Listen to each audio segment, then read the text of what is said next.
Hi Earth Angels and Divine Beauties! Kamusta? Ito po si Divine Tarot 888 para sa iyong General Tagalog Tarot Reading Love Message para sa araw na to. Kamusta kayo guys? Comment present para alam kong nanonood kayo. So again, para po ito sa kahit anong zodiac sign. Maaaring mag-resonate o hindi kasi napaka-specific po ng message kaya hindi talaga sa lahat magre-resonate. So yung na-pick up ko ngayon is actually a message connected sa career. Yeah, I know this is a love message pero yun yung unang message na bumungad talaga sa akin today guys. And ang nangyayari dito is, okay, sabihin ko muna yung cards. You have 4 of Cups, 5 of Swords, 8 of Pentacles, the Tower, and the King of Pentacles. Hindi ka masaya kung nasaan ka ngayon sa career mo. You are doing your work right now at naghihintay ka kung anong susunod. Pero sobra kang nahihirapan, well, sa ngayon. At hindi ka masaya sa naging results. O, yan ang sabi dito, naging result ng mga pinaghirapan mo. And you have this Tower energy which is a transformation na ikinabigla mo at malaking pagbabago to. Tingnan mo, may tidal wave at andito yung Tower. Oh. So, ayan, mayroong tidal wave. So, it's like talagang binago yung mga paniniwala mo dito sa career mo. And you are trying to be practical with this King of Pentacles energy. I'm hearing na you're picking up the pieces. Siguro kung saan ka nagkaroon ng mga mistakes, ng mga struggles. But, ang ganda nito kasi sobra kang practical. By the way, it's Capricorn season right now. Kaya kung kayo ay Capricorn, happy birthday! At comment nyo kailan ang birthday nyo. Nakikita ko kasi yung energy ng Capricorn dito. I'm not saying na para lang sa Capricorn to, hindi. Kasi lahat naman ay nakakaramdam nitong energy na to ngayon. Dahil sa Capricorn season nga kasi. So, it's a very practical na energy. Very grounded. And, ayun na nga, you are actually working so hard. You are doing well. And sabi naman dito, tama lang naman yung ginagawa mo. Kaya parang nagtataka ka, bakit ganito yung nangyayari? Tama lang naman yung ginagawa ko. So, huwag kang ma-pressure kasi temporary lang tong energy na to. And then, andito din si Knight of Pentacles with the Ace of Cups. Ayun na nga, it's like you are delayed and nababagalan ka sa panahon at emotional ka. So, it's actually a blessing. Yan yung narinig ko. Kita mo merong, andito yung Holy Spirit. Oh. So, it's a blessing for you kung meron mang delay kasi itong delay na to, marami ding ibibigay sa'yo na bagong simula. With this Ace of Cups, like I said, it's a blessing and overflowing. Ayan o, overflowing yung water. So, Year of the Horse, papasok na ngayong February 17, di ba? Merong seahorse kasi dito eh. So, yeah, but I'm hearing Dark Horse. Ibig sabihin, maaaring hindi ini-expect ng mga tao na magkaroon ka ng success or baka nga meron kang failure, something na hindi ka masaya. Okay? Pero like I said, don't be pressured. It's just a temporary energy. And by the way, yung overall energy dito is the Justice card. This is all about balance, harmony, and sinasabi din ng card na to na you are strong. May crown ka oh. So, ibig sabihin, kahit anong mangyari, maa-achieve mo itong crown na to, itong justice na to. So this can also, pwede tong may connection sa mga legalities, mga documents. Pero, sinasabi dito na yung mga struggles mo na yan, magkakaroon din ng balance. At, ang nakita ko talaga dito, you are a really strong person. Marami kang alam. May hawak na sword oh. So you know what is right, you know what is the truth. Okay? So don't lose hope. Itong message connected sa career mo. Don't lose hope and gawin mo yung part mo. Kasi you are strong. Siyempre, pagdasal mo din. After experiencing a temptation. So, ito yung mga timeline. Okay. So, ang nakita ko dito, yung temptation, na-distract ka dahil sa temptation na yan. This can also be an energy na hindi maganda, pero kasi sabi dito, after experiencing a temptation. Ibig sabihin, pagkatapos nitong hindi magandang pangyayari, magkakaroon ka ng breakthrough. Just need to wait, the wish will come true naturally. So ito na nga yung sinasabi ko. Eventually, makukuha mo yan, mangyayari yan. Meron lang talagang slight delay, okay? Medyo may delay lang talaga. Pero, yeah, hintay lang ng konti kasi mangyayari, matutupad ang wish mo. Unpredictable. So, syempre, andun yung feeling na hindi mo alam kung magkakaroon ka ba ng success, kung ma-overcome mo ba to. So, ang masasabi ko lang dito, gawin mo yung best mo. And, ayun, prayer din. Syempre, you push yourself, but also you need to pray kasi may tamang panahon para dito sa goal or sa ambition mo. Tomorrow. Okay? May bukas pa. Yun yung naririnig ko eh. Ang cute naman ito. Parang mayroong slime. Slime. Okay. Alright, ayan. Nakuha ko na yung mga message. And then, ano ngayon ang mga energies na connected sa'yo?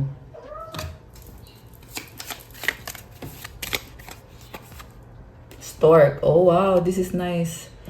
So, alam mo, sa kabila ng lahat ng to, nakikita ko na mamayagpag ka. Okay? The stork is, movement, fertility, abundance. Sabi dito, change and newness. Beginnings. At ini-enjoy mo yung life mo. So, kung tutuusin, wala namang nawala sa'yo. And itong stork na energy, there is movement, meaning there is change. Palaging merong pagbabago at tuloy-tuloy na mga pagbabago yan. The whip.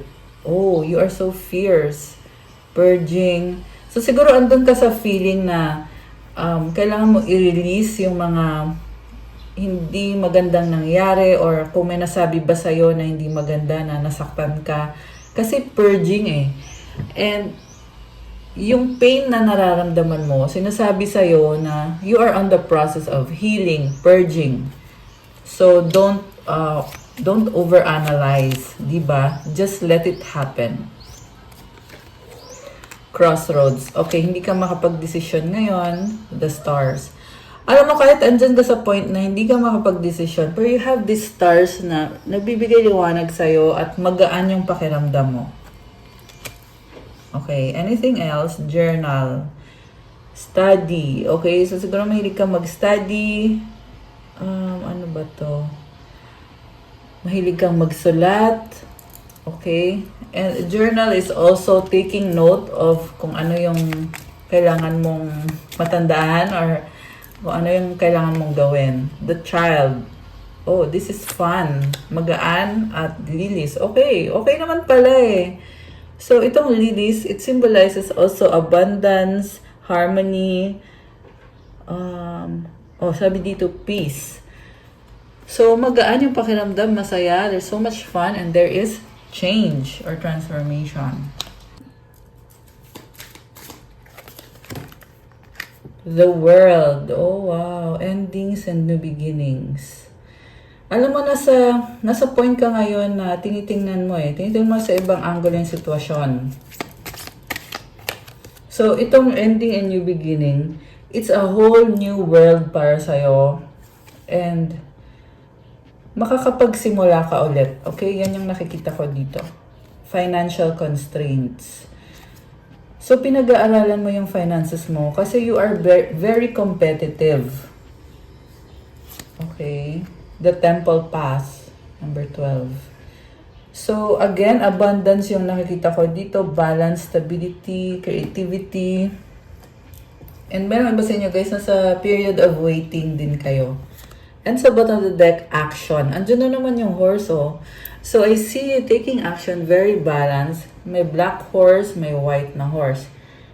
So, well, wala ka naman kailangan gawin kundi magpatuloy lang talaga at maging competitive sa laban mo. Ngayon, tignan natin yung energies connected sa love life mo. Oh, gusto mo lumabas na isang card na to? It's the Sun. It symbolizes leadership, positivity, liwanag, good healing energy. So, meron ka nito, kaya you are doing so well. Okay? Yan yung nakikita ko para sa'yo. So, alisin ko lang to guys. Kuha tayo ng mga messages connected sa love life mo. Ayan.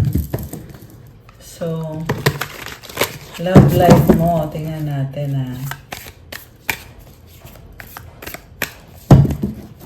Okay.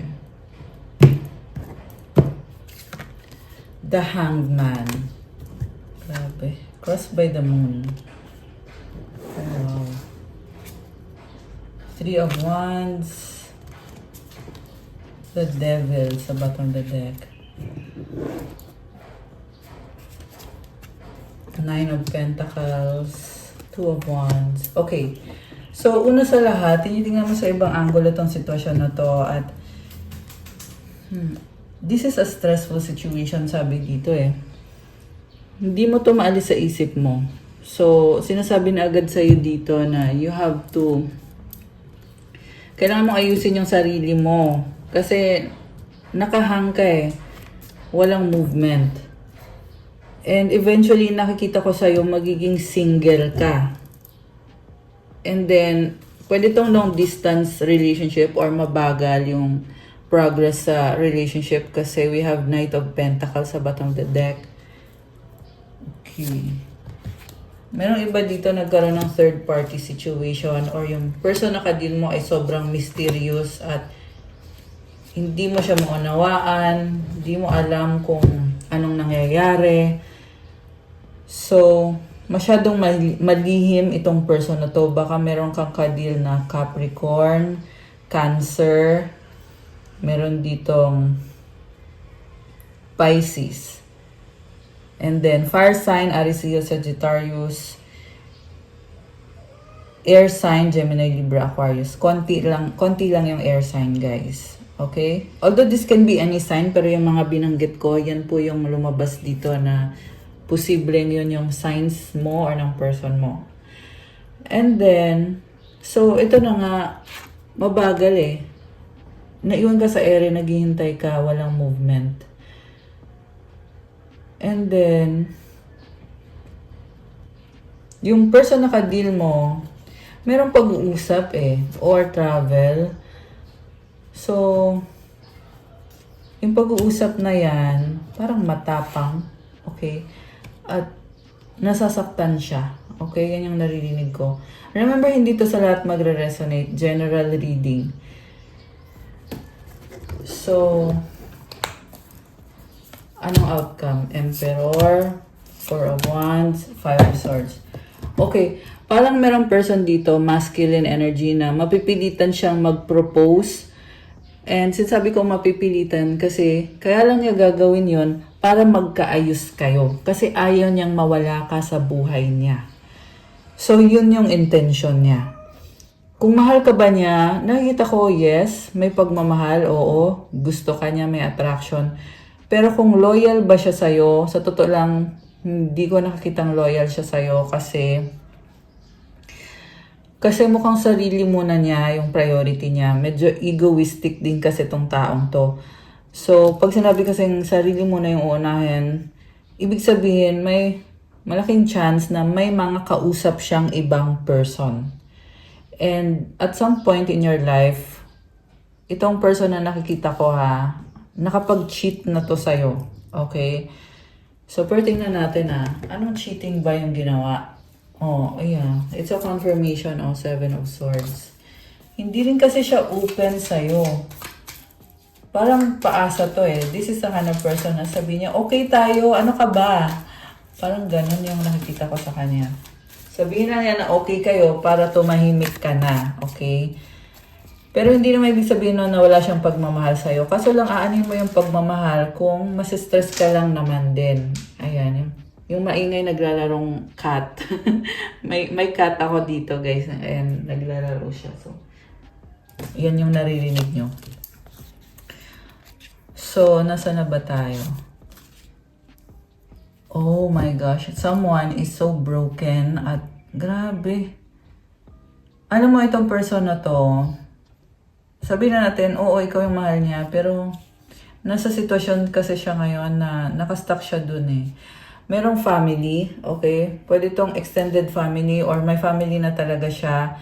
Kahit may family siya, pero invested siya sa'yo. Knight of Wands. Oh my gosh.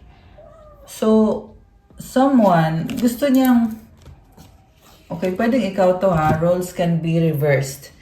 May nakita ka kasing someone na ayaw papigil eh, na talagang gustong mag-reach out. Pero, kaya ka mag-reach out or kaya mag-reach out itong taong to, kung sino man to sa inyong dalawa, kasi nga, desperate, okay? Hindi maganda yung energy. So, kung ito yung person mo, desperate siya kasi nga ayaw niyang mawala ka sa buhay niya kahit hindi naman talaga siya ready sa isang healthy relationship. Kung ikaw naman to, sinasabi dito na kumalma ka kasi hindi naman yan makakabuti sa'yo. Kailangan mo munang mag-focus sa sarili mo at mag-heal. Merong travel, oh. Ayan, chariot. So, talagang ayaw papigil, matigas ang ulo. So, kung ikaw to, kalma lang muna. Okay? Huwag matigas ang ulo. Kasi ayusin mo muna yung sarili mo daw. Mag-heal ka muna. Kung hindi niyo alam yung sinasabi ko, ang ibig sabihin kasi nito, kailangan mo mag-focus sa kung ano yung pinaka-basic na pangangailangan mo. Kunyari, trabaho mo, family mo. Diba? Yan yung pinaka-basic, yung pang-araw-araw na buhay mo, pagkain mo. So, dun ka muna mag-focus. Ayan. And then, 8 of Swords. Alam mo, sinasabi dito, itong matigas na ulo na ayaw papigil talaga at gustong mag-reach out. Pwede kasing no contact, tapos yung isa nagpupumilit na mag-reach out. Yeah, overthinking ka or siya. Kasi dalawang situation yung nakikita ko eh. Yung iba, ikaw to. Yung iba naman, yung person mo to. So, overthinking and hindi kasi minamadali yung mga bagay-bagay. Okay. So, tingnan natin. Ano ba kasing feelings nitong taong to? Tingnan natin ha. Anong feelings niya or mga message niya sa'yo ngayon? Gamitin natin itong oracle deck na ako mismo yung gumawa nito. I need you to make the first move. I appreciate you. I reread our old conversation. I hate you. Love me. Okay? So, may galit. Kasi feeling niya pinagpalit mo na siya sa iba, iniwan mo na siya, hindi pa siya nakaka-move on. Lack of communication. Gusto niya ikaw yung mag-first move. Kasi pag ikaw yung first move, sigurado na siya na magiging pabor sa kanya yung mga outcome. Kung ano man yung pag-uusap ng magkakaroon kayo. I love you. So, ito, galit siya, pero feeling niya kasi mahal ka niya. Release negativity and then keep going. Ano pa? Tingnan natin. Ito naman yung gagamitin ko. Moving on by, okay? Starting all over again, reunited. Siya yung nag-iwan sa'yo pero ngayon gusto niya magsimula kayo ulit. So, parang ang tanga ng ginawa kasi siya nga mismo yung umalis. Tapos, natauhan siya na hindi pa siya makamove on sa'yo. Kaya gusto niya mag-reunite kayo. Waiting for you. Secret feelings, love you so much. Actually, siya mismo sa sarili niya, hindi niya alam or hindi niya ma-admit na may pagmamahal siya sa'yo. Kasi napick up ko to sa bottom of the deck. So, yun yung nakikita ko dito. At yes, hinihintay ka niya. Pero, sabi nga dito, tapos na the end. Huwag kang umasa sa person na to. Marami siyang lihim. Okay. So, sa huli, ikaw yung magdidesisyon, pero ako sasabihin ko talaga kung ano yung nakikita ko na dapat mong gawin dito. Kasi hindi naman pinipilit eh, kung gusto mo nga yung tao, kung hindi naman siya nakakabuti sa mental health mo, sa physical health mo at sa ibang aspeto ng buhay mo. So, yung mahalaga talaga dito is ikaw mismo, yung sarili mo. Kasi sa totoo lang, ang nakita ko is you are worth more than kung anong ginagawa nitong taong to, unfortunately, for this reading.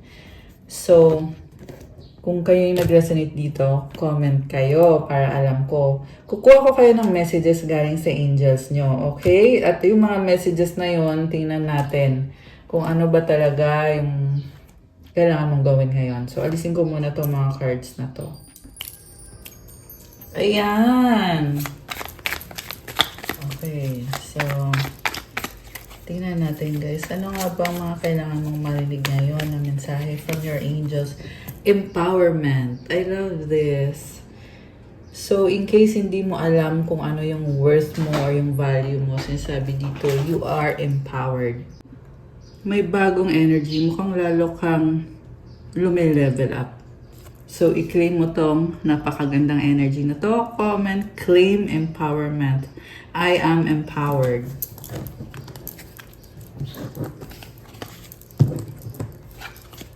Okay, ano pa? Throat chakra. Nagbubukas ang throat chakra mo. Oh, Goddess Energy 1010. Actually, kanina ko pa nakikita tong card na to. Itong Goddess Energy. At talagang lumabas siya. So, comment, I have Goddess Energy. I am a goddess. I-claim nyo to guys. 1010 symbolizes growth. So, dahil yan sa sipag at tiyaga mo, kaya ka merong growth.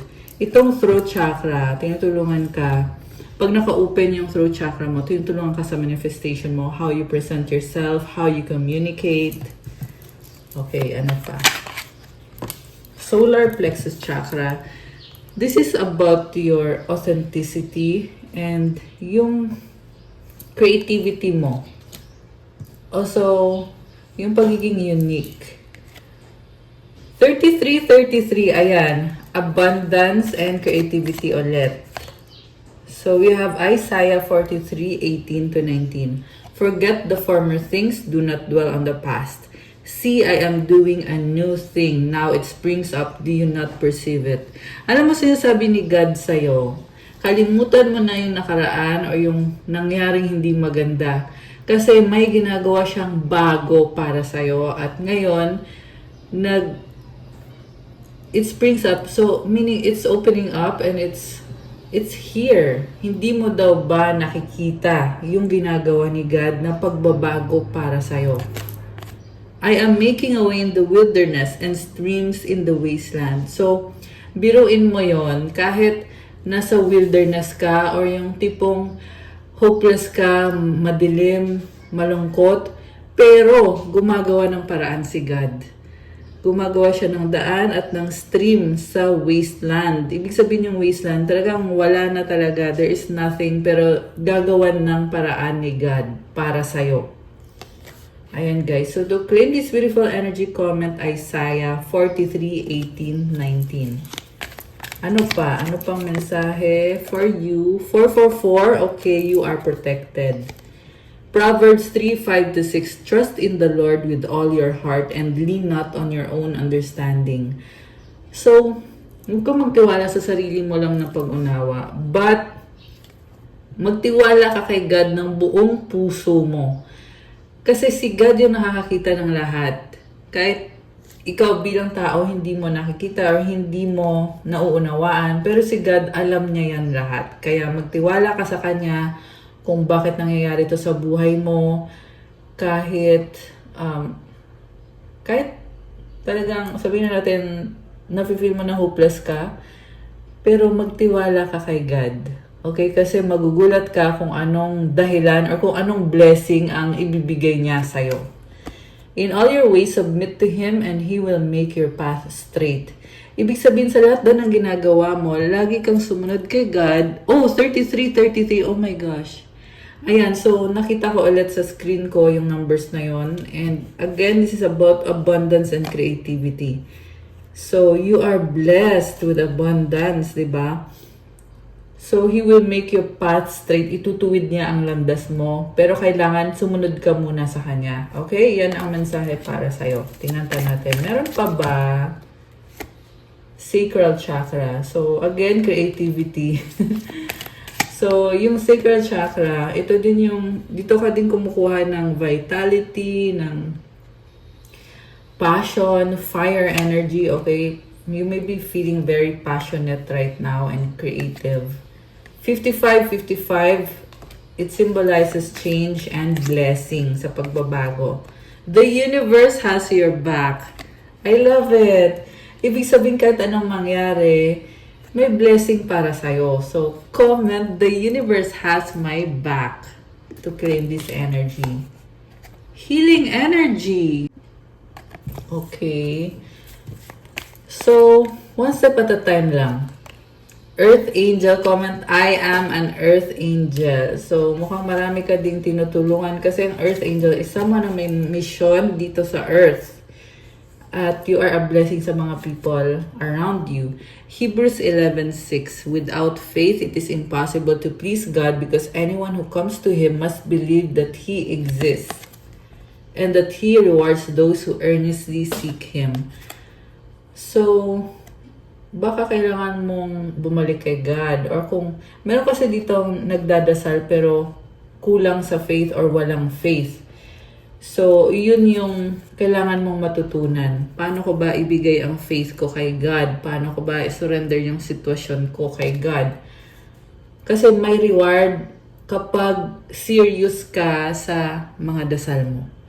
So, instant yung mga reward na yan. At pwedeng hindi mo nga nakikita kung ano yung reward na yon, pero binigay na lang sa'yo. So, ayan guys. Comment Hebrews 11:6 and comment, I believe in God. I have faith in God. Para maklaim nyo na to. Okay, last one. Isa pa nga. Last message. Blessings from heaven. O, diba? Kasabi ko lang, may blessings for you. Comment, thank you God for all the blessings. And sa bottom of the deck is meditation. So, yung meditation, tutulungan ka na syempre kumalma, matanggal yung mga stress, matanggal yung mga kung ano-anong hindi maganda sa sistema mo. At it helps you to be present in the moment. So, pwedeng ginagawa mo na to or kailangan mong gawin to. At kailangan mo ng prayer life. Ayan. So, yeah, this is actually an annual reading. Itong reading natin today, guys. So, i-claim nyo na to. Ay, kailangan meron kayong prayer life at meron kayong meditation. Oh, look! Merong Holy Spirit. Comment, thank you, Holy Spirit, for being with me. Alam mo, sa lahat ng ginagawa mo, I'm hearing andyan palagi sa'yo, yung Holy Spirit na nagtuturo sa'yo, nag-guide sa'yo. We have infinity symbol. Okay, meron pa may mensahe pa. Salve Regina is Mama Mary. Ayan. Comment, thank you Mama Mary. I love you Mama Mary. Okay. Meron pang message You know the truth. Spiritual Awakening 111. So, may nangyayari ngayon sa'yo na spiritual na awakening na hindi mo maunawaan bakit nagkakaganito, bakit ganito yung nangyayari sa buhay mo. So, yeah. Kasi you are being awakened to be the better version of yourself and eventually the best version of yourself. Ayan yun. Kaya kung parang nadadown ka, nalulungkot, nadidepress, ayan yun. It's calling you to reflect kung ano yung mga kailangan mong gawin, anong kailangan ayusin, kung may mga kailangan ayusin. For sure, syempre, meron. Positivity. Ayan, I love it. So, tingnan mo to, Mama Mary loves you. Grabe, you have angels with you. And you have a new beginning. Oh my gosh. So, thank you, angels. I-comment nyo. Thank you, angels, for being with me. Ayan, guys. Andyan sa'yo, yung mga angels. At mahal ka ni Mama Mary. So, nafe-feel mo yan yung magaan na feeling. Yung compassion galing kay Mama Mary. Creativity, ayan, lumabas ulit. Tapos ito, 11-11 sa bottom of the deck. 1, 2, 3, 4. Ayan. So, ano bang kahulugan nitong creativity? Bakit to paulit-ulit? So, it means na kung anong meron ka na nasa paligid mo na blessings, you can create something out of it. And when you create something out of it, pwede mo yung i-share sa mga tao. Pwede yung kung magaling ka sa crafts, edi ibenta mo yung mga crafts mo. Kung anong klaseng talent meron ka. Okay? This can be any kind of abundance. Pwede din naman yan kung marami kang... May nakikita kasi kong palayan eh. Nagtatanim ng palay. Ayan. So, siguro merong ganyan dito, guys. Or kahit anong halaman na itatanim mo tapos magbubunga yan. Kasi may mga nakikita din akong fruits, mga bunga. Ayan. So, isipin nyo ngayon yung wish nyo. Tingnan natin ang kasagutan. Okay.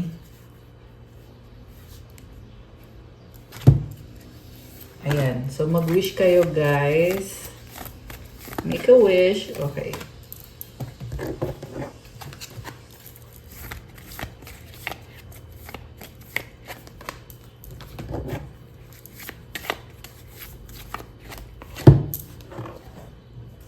And again, galing sa angels mo to.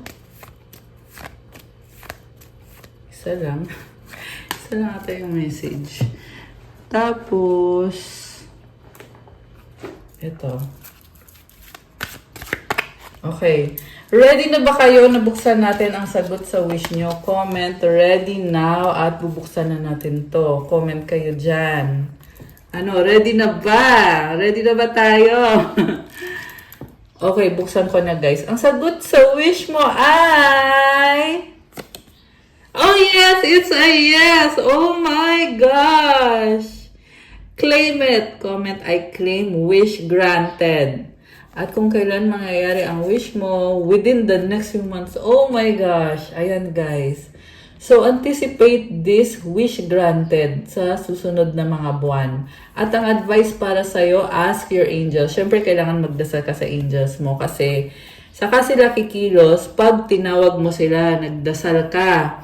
Tinawag mo sila at humingi ka ng tulong. Kasi it will activate yung tulong na pwedeng ibigay ng mga angels mo. At mind you guys, your angels are really helping you big time. Okay? Alam mo, may nakikita ko sa'yo na merong malaking pagbabagong paparating connected dito sa wish granted mo. So, ayan, congrats in advance. And then we have 10-10 growth and 11-11 intuition. Spiritual awareness is opening you to all that you are ready to see. Your destiny is being fulfilled. Keep your intentions pure with your eyes looking ahead, and you will continue to increase the growth that is here. Affirmation, the more I invest awareness in my growth, the closer I continuously become to the outcomes I need. So habang nag-invest ka sa trabaho mo, sa growth mo, at yung andun yung presence mo talaga, yung awareness mo, sabi dito, lalo ka daw nalalapit sa pinapangarap mo. Kaya ipagpatuloy mo yan. Comment, claim growth. Tandaan mo lang na kailangan pure yung intention mo. At diretso lang daw ang tingin para tuloy-tuloy ka. So, trust in yourself. Your inner whisper is working hard to let you know that it is guiding you. Listen in. What is it saying? Feel it. Where is it telling you to go next? See it. Close your eyes and allow. Trust the path you are on. Affirmation, my intuition speaks to me and I listen. I trust that all things are happening for a purpose. So, malakas ang intuition mo, kaya magtiwala ka sa sarili mo. So, siguro nga ito yung kailangan mong matutunan ngayon. Paano ba magtiwala sa sarili ko? Kung ano yung sinasabi ng intuition mo, kunyari sinabi ng intuition mo, gawin mo to or wag mong gawin to. So, pakinggan mo yon. Kasi, lahat daw ng bagay ay nangyayari nang meron niyang purpose para sa'yo. And, magtiwala ka daw sa landas kung nasaan ka ngayon. Kunyari, ito yung sinasabi ng intuition mo, ito gawin mo to, yan wag mong gawin yan. So sabi dito, magtiwala ka kung yan yung landas na ginaguide sa'yo ng intuition mo. So, ayun, ipagpatuloy mo yung landas na yan. Ayan, this is about confidence at paniniwala sa sarili at paggamit ng intuition mo. At syempre, yung growth na gagawin mo lahat para ma-achieve itong pinapangarap mo na magkakaroon naman ng wish granted. And then, we have balance. Oh my gosh, andito ulit yung katumbas to ng Justice card eh. So, thank you angels for bringing my life into balance. Manifesting miracles, Archangel Orion. Thank you, Orion, for manifesting your miracles in my world. Wow. So, ayan guys ha. Namamanifest yung mga pinapangarap mo at isa itong miracle na nagdadala ng balance sa life mo.